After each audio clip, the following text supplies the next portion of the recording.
Bonjour et bienvenue à tous les participants qui se sont joints. Quelques personnes devraient se rejoindre à nous un peu plus, donc on va attendre quelques minutes avant de commencer.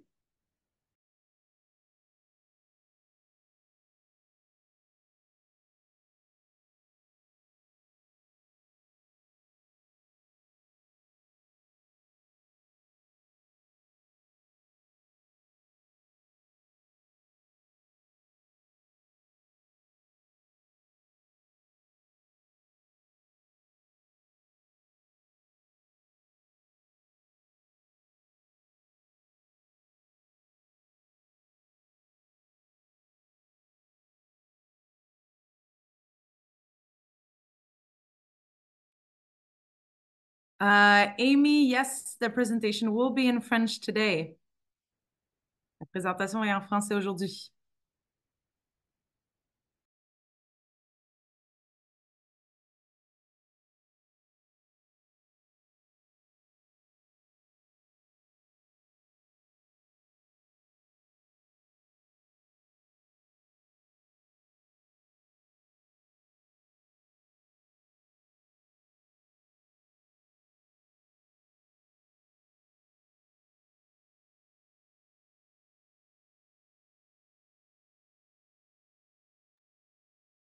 Bienvenue aux participants qui viennent de se joindre. Nous allons prendre encore 1 ou 2 minutes afin d'assurer que tout le monde puisse se joindre convenablement au webinaire. La présentation aujourd'hui est en français.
Excellent. Donc, nous allons commencer. Bienvenue au webinaire intitulé Introduction aux premiers secours psychologiques. La séance d'aujourd'hui fait partie de la série de webinaires nommée Activités de préparation de la Croix-Rouge canadienne, se préparer collectivement aux catastrophes, et elle sera présentée en français. Donc, selon les projections de l'été 2024, sera propice à des situations d'urgence d'une gravité sans précédent partout au Canada. C'est pourquoi la Croix-Rouge canadienne a créé une série de webinaires sur la préparation aux catastrophes afin d'aider les personnes et les communautés à mieux se préparer aux événements perturbateurs, à accroître leur résilience et à intervenir en cas de catastrophe. Nous organiserons des séances d'apprentissage en français et en anglais tout au long de l'été. Vous pouvez également utiliser le code QR qui apparaît sur votre écran pour accéder à notre site Web et vous inscrire à nos différents webinaires. Nous afficherons également l'adresse de la page Web dans la fenêtre du clavardage un peu plus tard. Alors, avant de commencer la séance, je vais vous expliquer un peu son fonctionnement.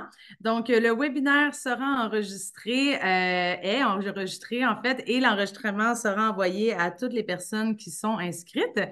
En cliquant sur l'icône du sous-titrage CC dans le panneau de commande de l'application Zoom, vous pourrez consulter des sous-titres en français ou en anglais selon votre préférence pendant le visionnement. Si vous avez des questions, veuillez les écrire dans la fenêtre de clavardage qui se trouve dans le panneau de contrôle au bas de l'écran. Nous efforcerons d'y répondre lors de la séance de questions à la fin du webinaire.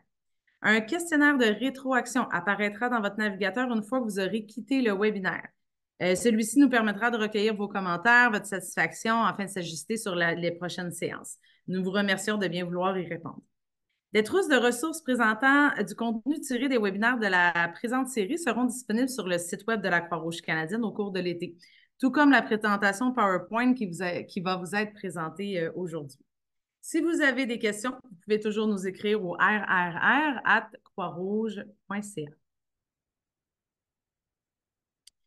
J'aimerais commencer par reconnaître qu'une grande partie de notre travail au Canada se déroule sur des territoires traditionnels issus de traités et non cédés qui abritent de nombreux peuples des Premières Nations, Métis et Inuits. Je reconnais la nation Kanien'keake comme gardienne des terres et des eaux sur lesquelles je me joins à vous aujourd'hui. Tiohtià:ke, Montréal, est historiquement connu comme un lieu de rassemblement pour de nombreuses Premières Nations et aujourd'hui une population autochtone diversifiée ainsi que d'autres peuples y résident. Je vous invite à indiquer dans le clavardage d'où vous nous joignez. J'aimerais maintenant vous présenter vos animatrices, Vicky et Sarah. Bienvenue et à vous la parole.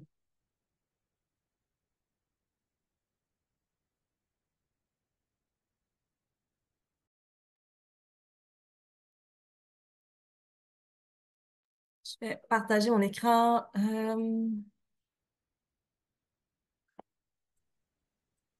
Super. Ben, je peux me présenter rapidement. Tout le monde, tu vois mon écran, Vicky?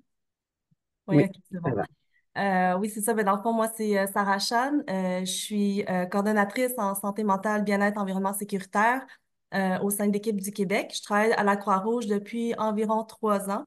Puis j'ai commencé à titre d'intervenante pour des opérations là, en lien avec la COVID-19. Ah. Pour ma part, je suis donc Vicky Stankovic.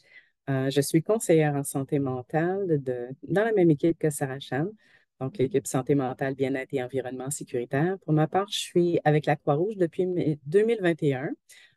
J'ai occupé différents rôles, différentes fonctions et même bénévole. Je suis présentement dans mon rôle depuis 2023.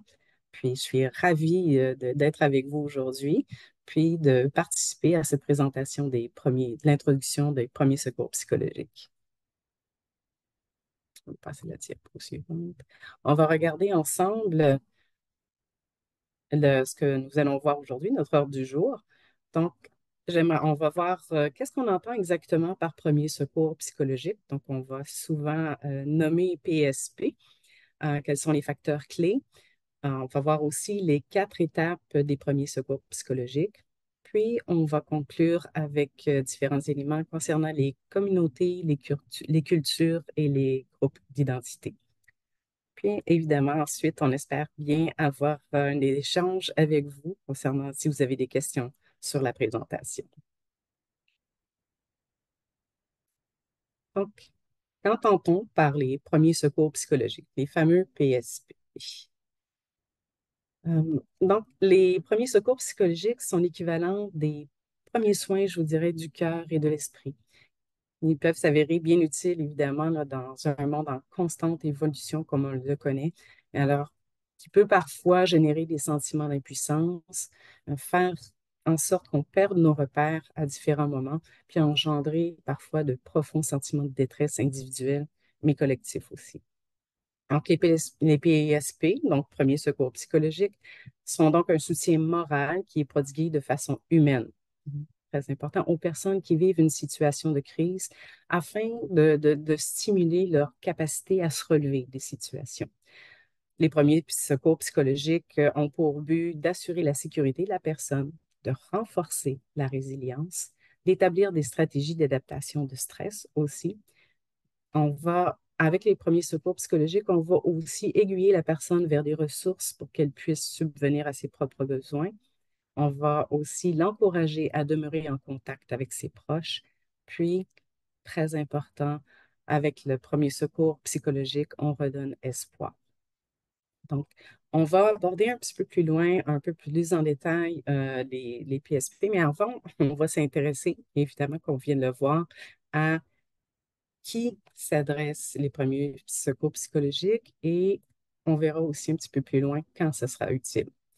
Donc, on voit que les premiers secours psychologiques peuvent être pratiqués à toute personne qui ressent de la détresse, ça, peu importe sa culture, son statut, son âge. Par exemple, ça peut s'adresser à une personne aînée, à des adultes, des adolescents, des enfants, mais aussi, je vous dirais, pour la Croix-Rouge, bien évidemment, pour le personnel d'intervention d'urgence, mais ça inclut également les bénévoles et aussi d'autres intervenants professionnels avec qui on peut avoir des partenariats parfois. Et enfin, c'est utile pour vous. Alors, prendre soin de soi puis reconnaître ses propres limites sont aussi essentiels en premier secours psychologique. Et c'est également important de noter, quand on prodigue les soins, les premiers secours psychologiques, que certaines personnes ne souhaitent pas recevoir du soutien. Puis à ce moment-là, c'est très important de respecter leur volonté et de s'abstenir. De rester tout près, mais de s'abstenir. Alors, quand les premiers secours psychologiques peuvent s'avérer utiles?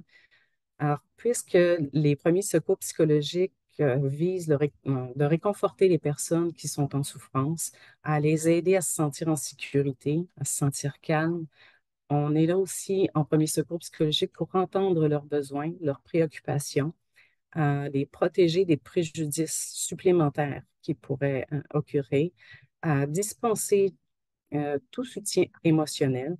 Alors, les PSP, je vous dirais là, qu'avec tout ça, sont utiles dans tout événement perturbateur pour une personne qui est en stress aigu ou en détresse. Euh, donc, avant l'événement, ça peut être un stress ou une détresse qui est par anticipation. Je vous donne un exemple.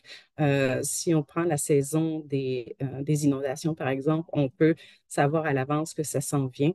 Donc, dans les quelques jours précédents, on va avoir des annonces et puis ça peut créer des stress. Donc, les premiers secours psychologiques peuvent être utiles à ces moments-là aussi. Bien évidemment, pendant l'événement perturbateur, on parle du moment même où la catastrophe, le sinistre ou la situation arrive, puis dans les premiers jours suivants. Puis, j'irai aussi avec les premiers secours psychologiques qui peuvent être utiles même des semaines, voire des mois, des années, même après que l'événement ait lieu. Il arrive parfois qu'il y a des effets d'événements perturbateurs qui sont durables et profonds pour certaines personnes. Puis, ils peuvent continuer à ressentir du stress, de l'anxiété, de la tristesse et d'autres émotions négatives longtemps, très longtemps après l'événement pour certaines. Donc, les premiers secours psychologiques peuvent donc jouer un rôle crucial dans le rétablissement, puis aider les individus à retrouver un sentiment de normalité et à reconstruire leur vie après les différentes catastrophes. Maintenant, c'est avant d'aller trop dans les détails, c'est bien important déjà de distinguer euh, qu'est-ce, en quoi consiste le programme des premiers secours psychologiques et en quoi le programme, qu'est-ce que c'est, qu'est-ce qu'ils ne sont pas. Alors, c'est sûr que le programme des premiers secours psychologiques offre un cadre, un cadre unique et autonome qui favorise la prestation de services en cas de catastrophe ou d'événements perturbateurs qui touchent des communautés entières même. Donc, va offrir aussi une gamme de services visant à répondre aux besoins immédiats. On est dans l'ici et maintenant. Puis, il va privilégier aussi les interactions interpersonnelles non intrusives. Alors, on ne va pas forcer jamais les personnes. C'est vraiment une approche très humaine qui est utilisée dans le cadre des premiers secours psychologiques. Ça peut servir aussi à différents moments pendant les interventions de secours, que ce soit comme on l'a vu avec la diapositive précédente, avant, pendant et même après, pendant la phase de rétablissement. Et puis, les premiers secours psychologiques, bien sûr, c'est composé de différents cours pour les individus et pour la communauté afin de favoriser la résilience. Donc, il arrive dans certains cas que les personnes requièrent une aide immédiate qui va excéder nos capacités, donc même si on a suivi une formation de premier secours psychologique.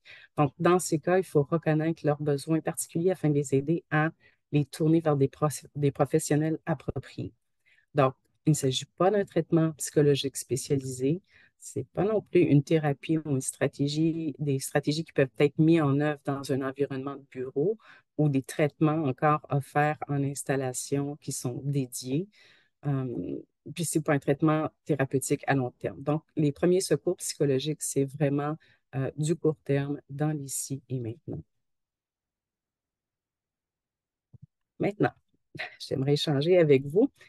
Dans la fenêtre de clavardage, j'aimerais, s'il vous plaît, que vous partagiez des exemples qui vous viennent en tête de situations de prestations, de premier secours psychologique, à quel moment, selon vous, ça pourrait être utile? Je vous laisse le temps de répondre.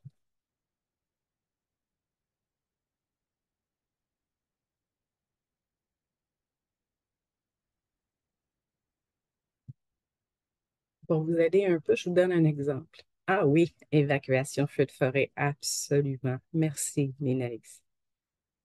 Feu résidentiel, tout à fait. Donc, on parle ici de catastrophes humaines et aussi naturelles, bien sûr.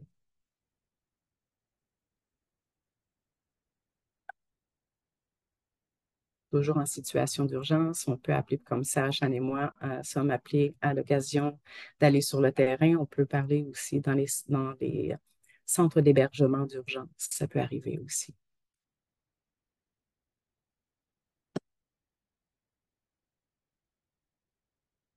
Mais si on va un peu plus loin, les premiers secours psychologiques pourraient être aussi utiles, je vous dirais, lors de l'annonce d'une maladie euh, ou un proche qui a un accident grave.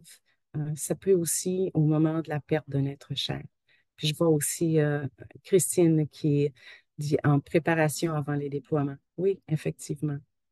Oui, je vous remercie pour votre partage.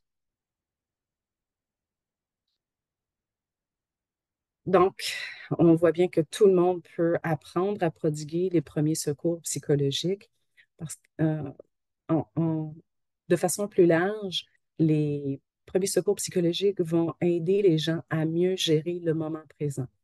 Ils vont permettre d'établir des connexions aussi avec l'autre, donc afin de le calmer pour qu'il puisse reprendre ses moyens. On va aussi, avec les premiers secours psychologiques, proposer des étapes sécuritaires pour aider les personnes en détresse. On va réduire les risques ainsi des traumatismes ou de blessures, puis c'est privilégier des processus naturels qui permettent de créer des liens interpersonnels avec les autres. Ça donne des renseignements aussi sur les ressources, parce que bien que, comme on le dit, le premier secours psychologique est dans l'ici et maintenant, alors c'est d'outiller, d'aider la personne à trouver des moyens, des ressources à l'extérieur d'elle-même pour être accompagnée en cas de besoin. Alors, ça crée aussi des conditions favorables au rétablissement et ça fait naître l'espoir.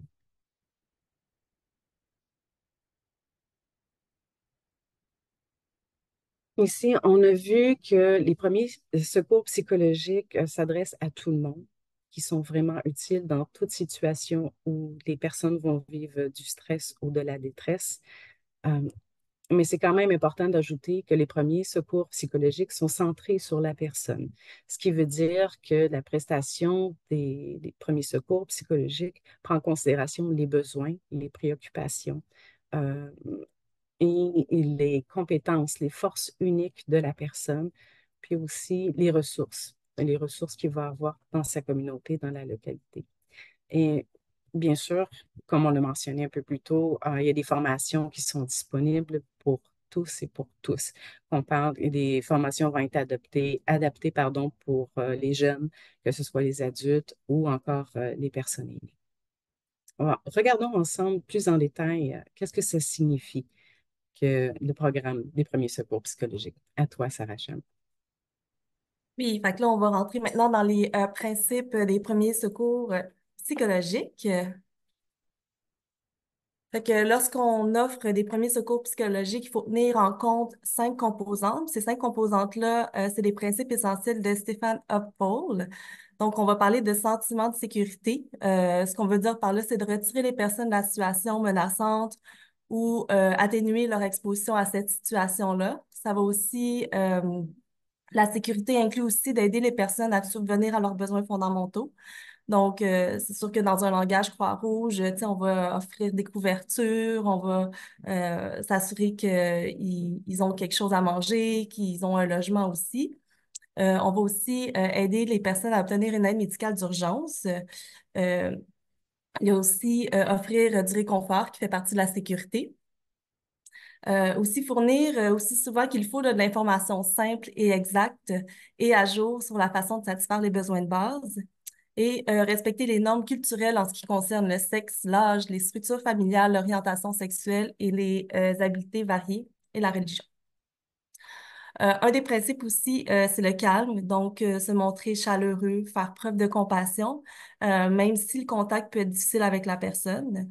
Le calme, c'est aussi créer un environnement paisible pour les personnes et les éloigner là, des images ou des sons, même des odeurs là, qui peuvent peut-être rappeler là, l'événement perturbateur. C'est aussi écouter les personnes qui veulent parler de ce qui est arrivé sans nécessairement les forcer. Puis c'est aussi les aider là, à la gestion, disons, des émotions, dans l'acceptation, disons, des émotions. On va parler aussi d'efficacité individuelle et collective. Donc, quand on dit efficacité individuelle, c'est la conviction que les actions d'une personne sont susceptibles de donner des résultats positifs, donc de favoriser sa résilience, puis elle est capable de s'aider elle-même. Puis quand on parle d'efficacité collective, c'est le sentiment d'appartenance à un groupe qui lui aussi est susceptible là, d'obtenir des résultats positifs, donc qui est favorable là, à la résilience.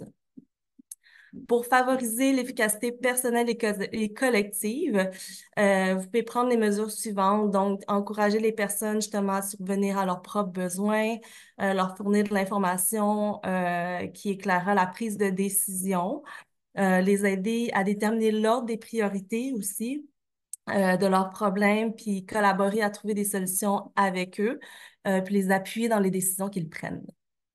On a aussi le lien, donc le lien social, aider les personnes à communiquer avec leurs proches, favoriser aussi le réseau familial et aider les personnes à établir des liens avec soit des services, des ressources communautaires qui pourront leur offrir du soutien. Et l'un des derniers éléments, c'est l'espoir. Donc, rassurer la personne en confirmant, en validant leur émotion, mettre l'accent aussi sur les forces de la personne. C'est donc un peu aussi souligner la résilience des personnes.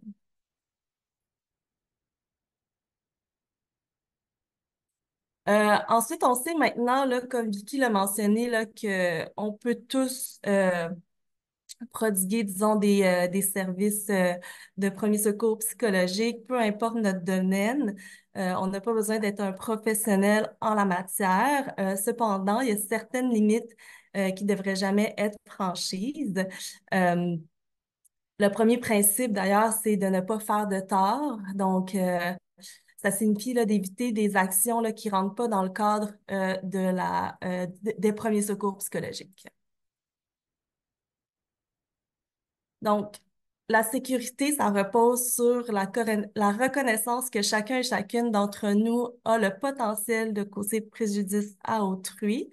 Donc, on doit prendre tous les moyens nécessaires pour éviter d'aggraver les dommages qui ont déjà été causés pour améliorer le bien-être à long terme des personnes qui comptent sur nous.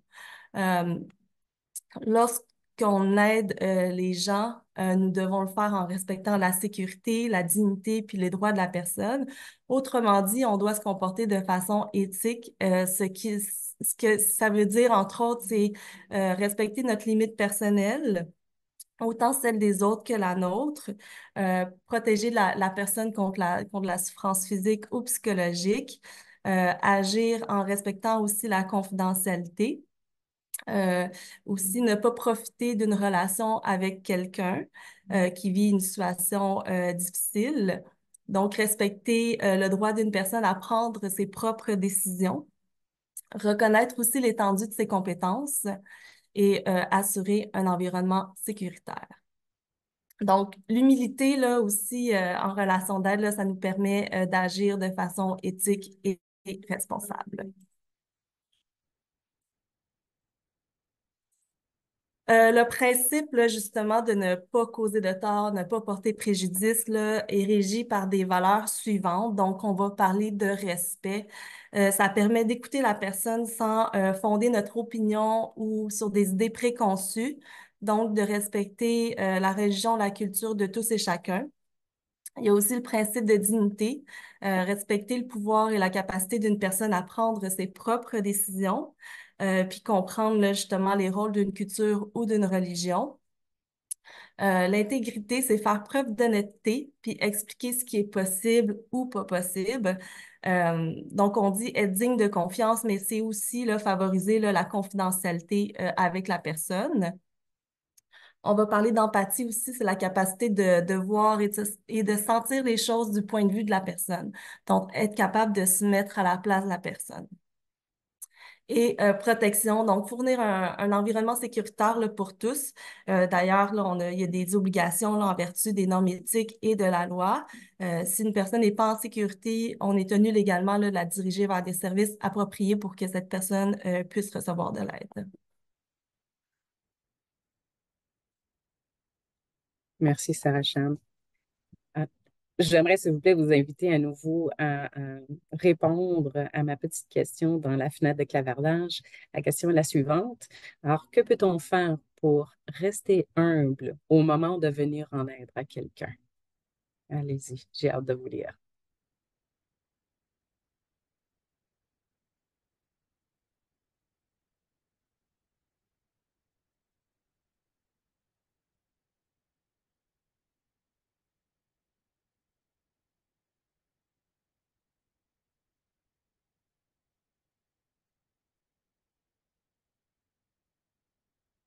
Je vous aide un peu avec quelques suggestions.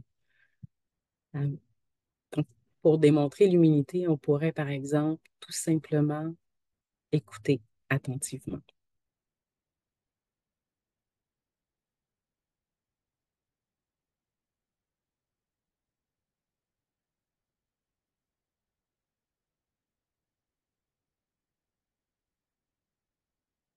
Être patient, comme on fait preuve présentement.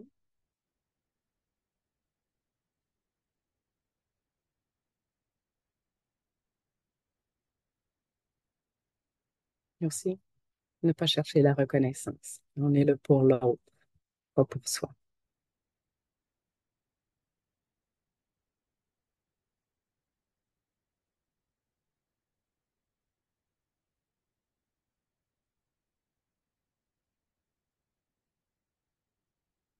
J'ajouterais aussi respecter leur autonomie, apprendre des personnes aussi.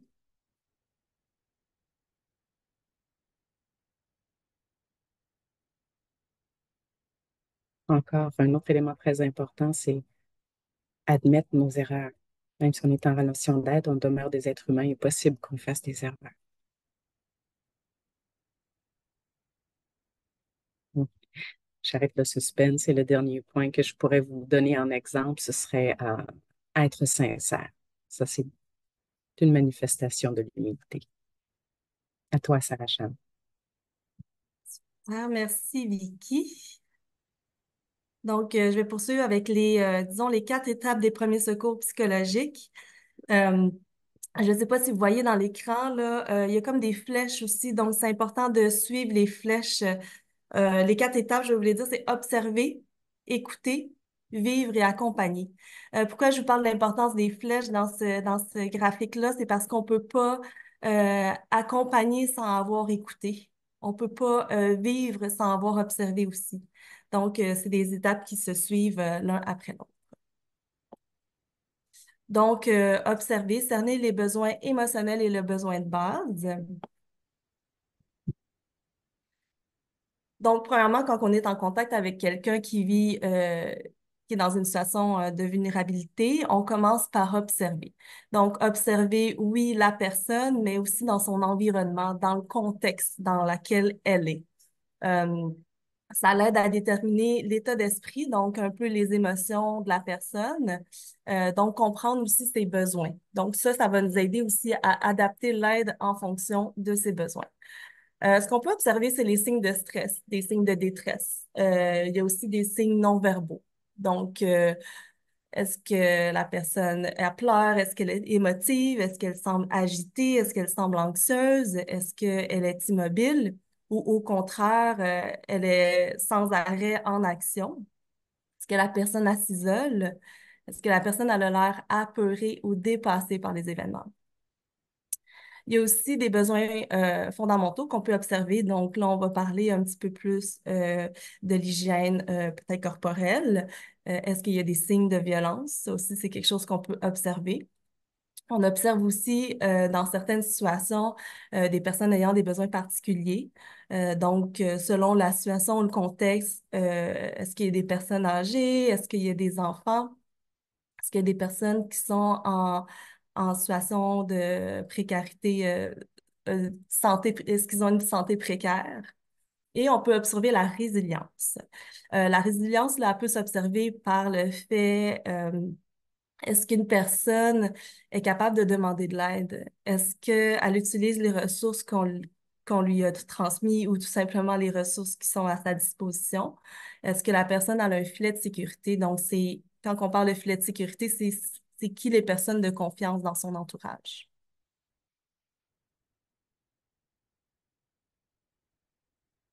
Donc, comment aborder une personne qui semble en détresse? Lorsque vous approchez une personne, il est important de s'identifier, d'établir un lien avec elle. On peut commencer par poser des questions simples pour essayer d'orienter la conversation. On peut lui demander si on peut s'installer à côté d'elle aussi avant de l'approcher. Donc là, l'exemple qu'on a, c'est bonjour, je m'appelle par exemple Sarah, vous, c'est quoi votre nom? Est-ce que je peux m'installer avec vous? Aussi, tu sais, sans nécessairement dire je suis ici pour vous aider, on peut simplement utiliser une question ouverte. Comment vous vous sentez aujourd'hui? Est-ce que tu as envie de m'en parler? Donc, ça, c'est des petites formulations qui aident à ouvrir la conversation.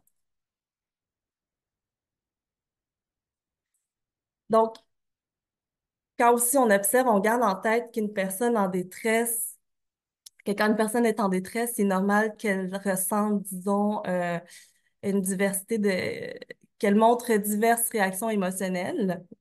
Puis un des aspects clés des premiers secours psychologiques, c'est de reconnaître les réactions émotionnelles des personnes, d'accepter sans jugement ces réactions et de répondre aux besoins de l'individu d'une manière attentionnée et compréhensive.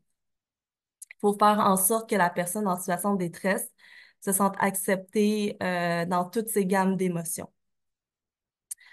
Donc, on va être sensible aux obstacles potentiels liés à l'origine ethnique, à la langue, à l'éducation, à l'âge, aux capacités. Quand on parle de capacités, c'est des capacités soit physiques ou mentales, à l'orientation sexuelle, à l'identité de genre, à l'appartenance à un groupe minoritaire. Donc aussi, on se concentre beaucoup sur les forces de la personne. Donc, la deuxième étape, c'est écouter, donc offrir votre soutien. Donc, une fois qu'on a observé, il faut ensuite faire preuve d'écoute. Donc, l'écoute active, c'est une compétence super utile parce qu'avoir des bonnes facultés d'écoute, là, c'est bénéfique là, dans tous les aspects de la vie. C'est pas uniquement dans un contexte de premier secours psychologique. C'est une compétence essentielle qui peut aussi améliorer la communication, excusez-moi, dans les relations avec les autres, autant dans votre vie quotidienne qu'au travail. Fait que quand on parle d'écoute, c'est pas seulement ce qu'on fait, disons, avec les oreilles, ça, c'est plus entendre, mais l'écoute active, ça implique aussi tous les sens et se démontre par aussi le comportement. Fait qu'écouter, c'est être présent, c'est prêter attention, c'est essayer de comprendre ce qui est arrivé à la personne en situation de détresse, ce qu'elle ressent, donc ce qu'elle a besoin. C'est être ouvert. Il y a une certaine curiosité aussi dans l'écoute active. C'est être sensible à ce que la personne est en train de vivre. C'est de reconnaître que quand quelqu'un ne veut pas parler, ouais, c'est aussi de reconnaître que quand la personne ne veut pas parler, c'est de lui permettre de rester silencieux. Donc, lorsque l'on écoute les autres, on fait preuve d'ouverture, d'empathie, de sensibilité. On accepte les silences avec calme et patience. On écoute sans interrompre, sans interpréter et sans juger. On va éviter de poser des questions indiscrètes, puis on va aussi éviter de révéler des détails de notre vie privée. Donc, on va vraiment faire de l'écoute qui est orientée vers la personne. On va éviter aussi de faire des promesses. On va être réaliste. Donc, on va pas essayer de trouver des solutions à tout prix. Ensuite, accompagner. c'est mobiliser les relations et les réseaux. Donc, on peut accompagner en connaissant les ressources de soutien et de services communautaires et des services spécialisés. On peut être au courant des façons de simplifier l'accès aussi aux services ou justement d'éliminer les obstacles à l'accès aux ressources. On peut s'informer aussi sur les ressources vers lesquelles on peut se tourner pour répondre à un besoin essentiel ou en cas de danger d'urgence.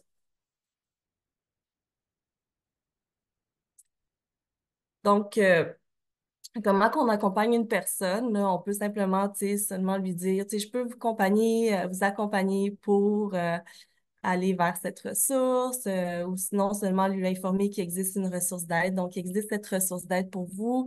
Vous pouvez y accéder en faisant. Des fois, il y a des ressources qui sont via un site Internet, si les gens sont moins à l'aise de parler au téléphone. Donc, on peut lui donner plusieurs façons d'accéder à une ressource. Puis le dernier point aussi, si vous avez besoin d'aide, vous pouvez le faire, euh, dans le fond, vous pouvez le faire maintenant ou plus tard. Donc, des fois, c'est vrai qu'on donne des ressources en amont, disons, puis ces personnes-là, au moins, quand il va arriver quelque chose ou quand la personne va tout simplement se sentir prête, bien la ressource, ça va être, au moins, elle va voir soit le numéro de téléphone ou le site Internet, la ressource, ça va être à proximité d'elle. Donc, je veux juste rajouter là encore, là, tu sais, pas faire de promesses, puis de s'assurer d'avoir aussi l'information exacte.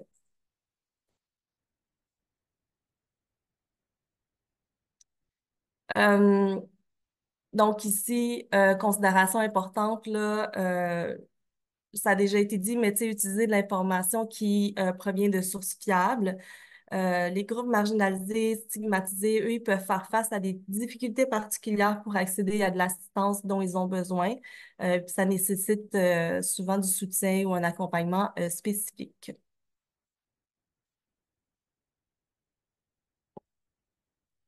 Et la quatrième étape, on parle donc de vivre, donc créer des conditions propices à la guérison et au renforcement de la résilience des individus et des collectivités. Donc, les personnes tirent profit, quand on est dans Vivre, c'est que les personnes tirent profit des ressources de soutien déjà présentes dans la communauté. On n'oublie pas non plus que l'efficacité individuelle et collective passe par la mise en œuvre de mesures concrètes, même si celles-ci permettent pas toujours d'atteindre les objectifs qui ont été fixés. Si la situation vous touche également, tu sais, surveillez vos réactions, prenez les mesures nécessaires pour prendre soin de vous. Donc, écoutez-vous aussi dans ce processus-là.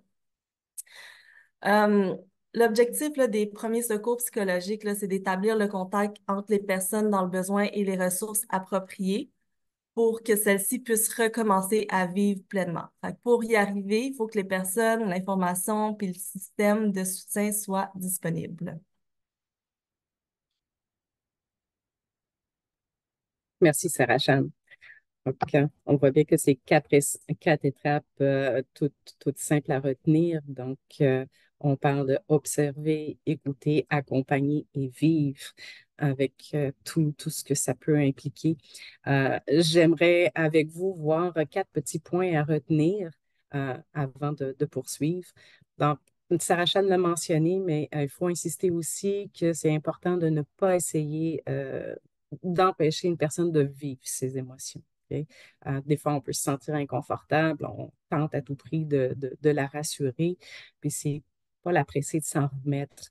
Il faut vraiment respecter son rythme, pardon, son rythme, afin qu'elle-même puisse passer tout doucement aux prochaines étapes.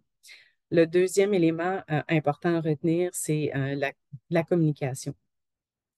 C'est parfois difficile. C'est pas toujours évident de tenter d'aider, d'apporter les premiers secours psychologiques, mais le fait de laisser la personne parler de ses émotions à sa façon, euh, le temps dont elle a besoin pour le faire, ça va favoriser grandement sa guérison, puis ça va éviter de nuire à son rétablissement par la suite.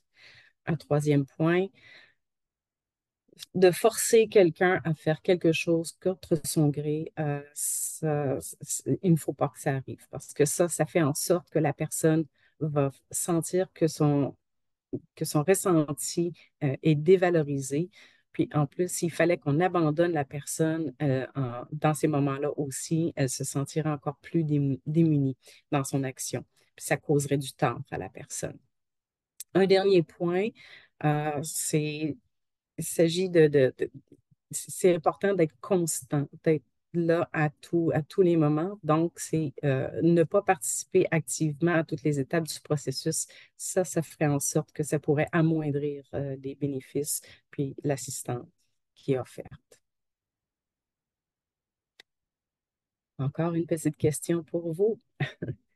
Donc, encore une fois, je vous invite à répondre dans la fenêtre de clavardage. J'aimerais savoir, selon vous, qu'est-ce qui serait difficile si vous prodiguez les premiers soins psychologiques à une personne? Ce serait quoi votre défi à vous? Ou un défi, pas nécessairement le vôtre.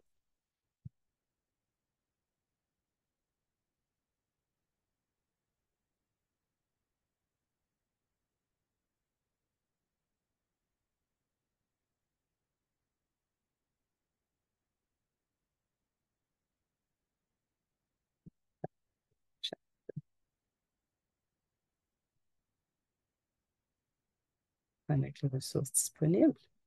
Pas toujours se tenir informé. Effectivement, Christine, c'est pas toujours facile.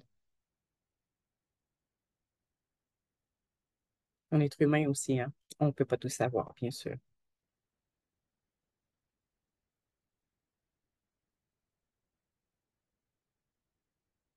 Je vous aide un peu aussi à comprendre les sentiments de l'autre. Ça peut être difficile, surtout si on ne connaît pas la personne, on ne connaît pas son vécu, ses expériences antérieures. Ça peut être un défi en soi.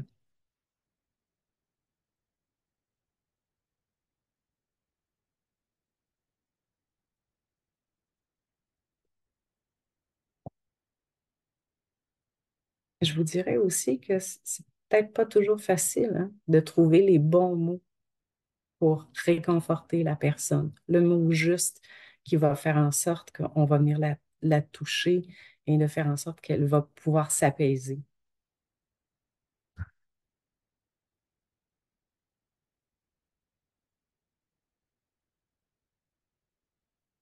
Bien sûr, il y a l'autre, mais il y a soi aussi.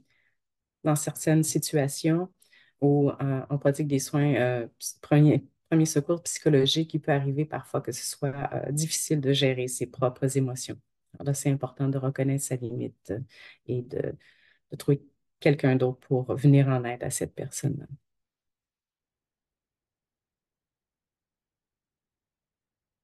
Autre aussi élément, comme on est des êtres humains, comme on ne peut pas tout savoir et comme on n'a pas toujours tous les outils, ça peut être parfois aussi difficile d'accepter qu'on ne peut pas résoudre tous les problèmes.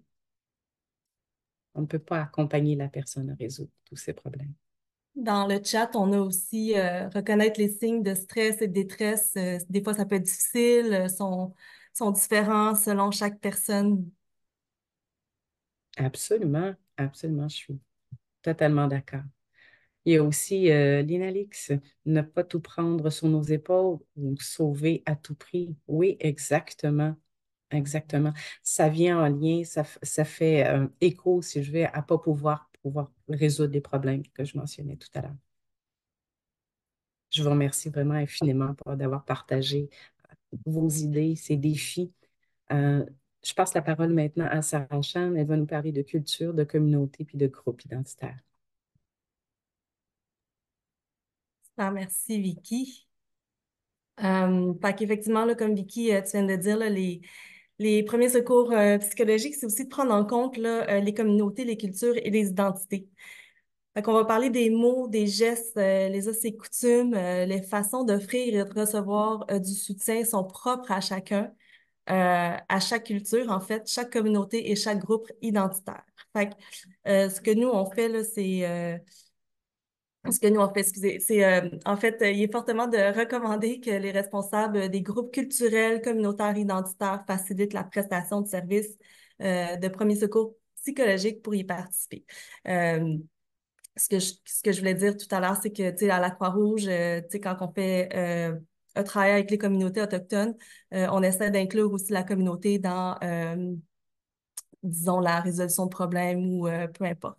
C'est donc un peu le principe, là, disons, de ce que j'essaie de dire, c'est pour et par les communautés. Euh, donc, la culture, là, ça représente le mode de vie d'un groupe de personnes.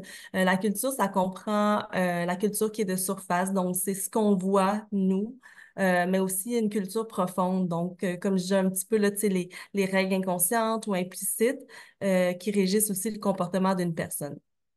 Ça peut se révéler de plusieurs façons. Donc, dans les façons de faire, comme par exemple la nourriture ou les rituels. On va aussi avoir les façons de penser. Ça va être les attitudes, les styles de communication, les perceptions et les suppositions. Et les façons d'être. Donc, ça, c'est par exemple les croyances, les valeurs et la conception du monde.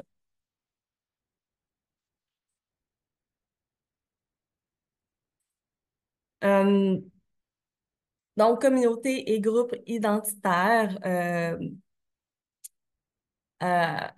Ça peut se faire avant d'intervenir avec les communautés, de s'informer des expériences vécues par la personne et les communautés touchées avant l'événement perturbateur. Donc, comme ça, on enlève un peu, disons, le fardeau des communautés de raconter leur histoire, de raconter qu'est-ce qui s'est passé. On peut avant tout s'informer, puis ensuite on peut poser des questions, effectivement.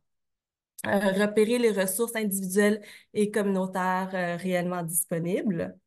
Tâcher d'en savoir plus à propos des personnes dont la santé, la qualité de vie et le bien-être ont été affectés.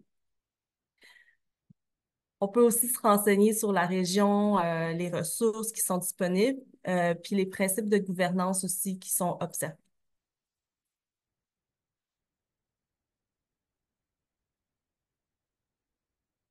Donc, la culture, là, ça guide un peu nos relations, ça donne un sens aux événements et aussi ça aide à gérer les situations difficiles, puis des situations là, qui, justement, qui peuvent sembler insurmontables. La culture, elle va influencer comment une personne vit sa détresse. Il va y avoir aussi différents tabous selon la culture, ce qui peut aussi limiter là, l'expression d'une personne.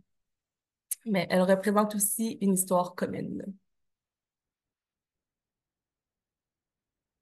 Euh, les activités et les gestes aident et les gestes de sens aident à stabiliser les liens sociaux et à créer un processus qui permet à surmonter les épreuves engendrées là, par un événement perturbateur.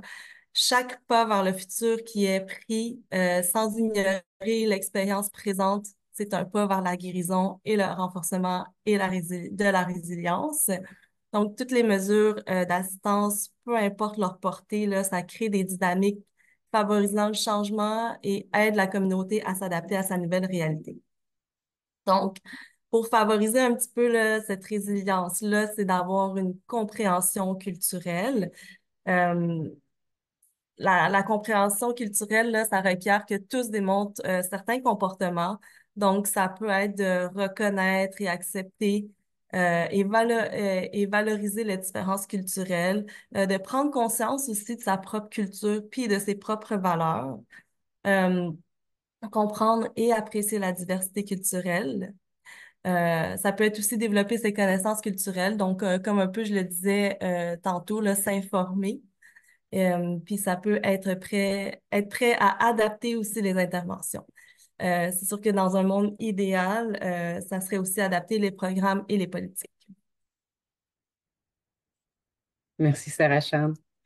J'en profite pour vous poser encore une question. Alors, selon vous, est-ce que les services offerts par une personne qui appartient à votre communauté, parle votre langue ou partage votre culture seraient plus appropriés que ceux offerts par une personne qui ne partage pas votre culture ou qui ne fait pas partie de votre communauté? Allez-y.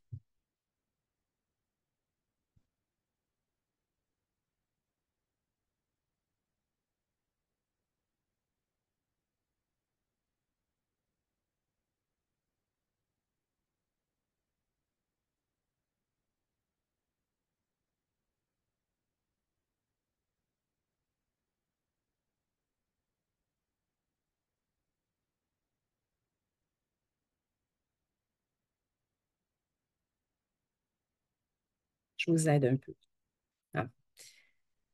Quand on parle du support du premier secours psychologique, pardon, oui, j'ai Christine qui ne va pas nécessairement qu'une personne n'appartient pas à ma communauté, a l'humilité et l'honnêteté de se renseigner avant. Excellent. Oui, effectivement.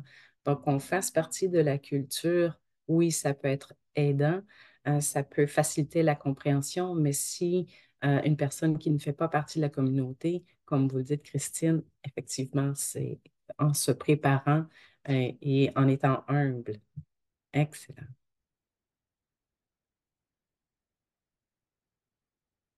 Donc, de cette façon-là, ça va faciliter la connexion avec l'autre.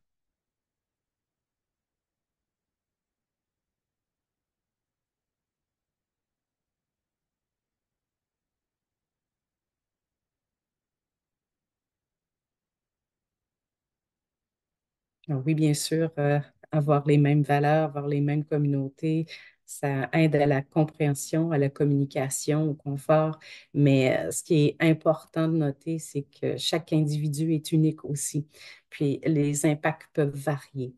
Et puis, quand on a deux cultures différentes aussi, ça peut faire en sorte que ça peut apporter une autre perspective, une autre façon de voir les choses et ça peut être aussi très enrichissant. Je vous remercie beaucoup pour ce partage. Si vous me permettez, je vous poserai une dernière question. Alors, on y va. Que pensez-vous de notre objectif d'encourager toutes les personnes qui habitent au Canada ou sur l'île de la Tortue à devenir des intervenants et intervenantes de premier secours psychologique?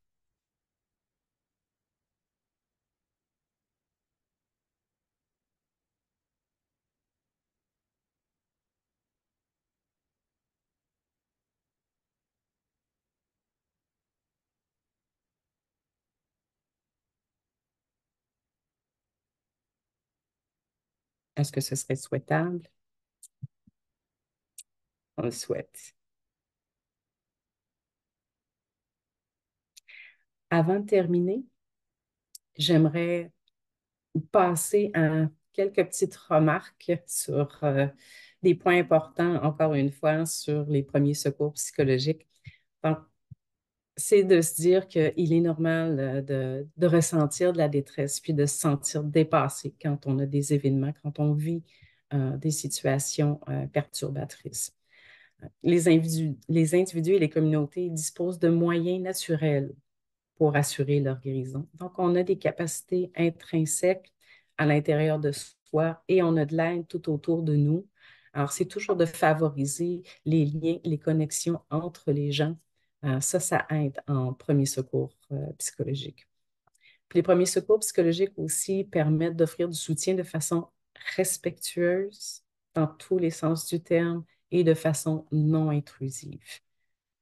Puis, dernier point, enfin, les premiers secours psychologiques là, sont des services vraiment indispensables qui peuvent sauver des vies.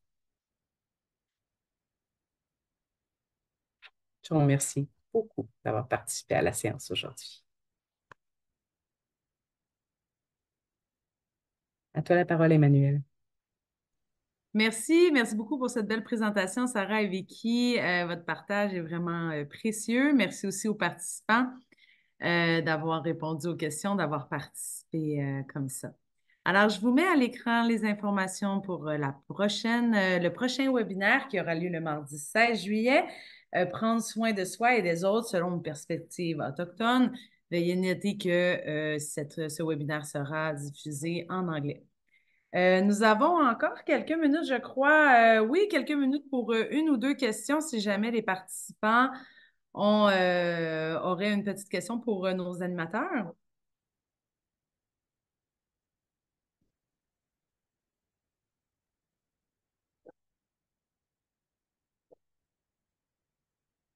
Excellent. Ben, merci beaucoup tout le monde. Passez une belle journée. Au revoir.